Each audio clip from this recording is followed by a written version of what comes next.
25শে March বারবার পাকিস্তানি বাহিনী এই ঢাকা ইউনিভার্সিটির ভিতরে যতগুলো রিক্সা চালক ছিল সবাইকে নির্বিচারে হত্যা করেছে।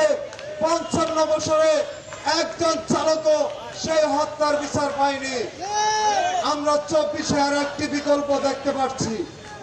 যখন বৈষম্য দূর করার কথা বলা হলো, আমরা রিক্সা চালকেরা 36 দিন এই শহরে কোন টাকার গাড়ি ছিল না।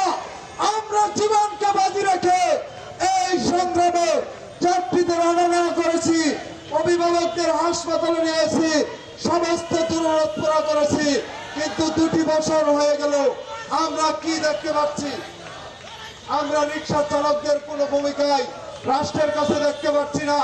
আজকে এই মে দিবস উপলক্ষে আমি এই সমস্ত শ্রমিক শক্তির সমস্ত নেতাকর্মীর সামনে বলতে চাই, আমরা রিক্সা চালকেরা বৈষম্যের শিকার হচ্ছি, আমাদেরকে বৈষম্যের হাত থেকে বাঁচান।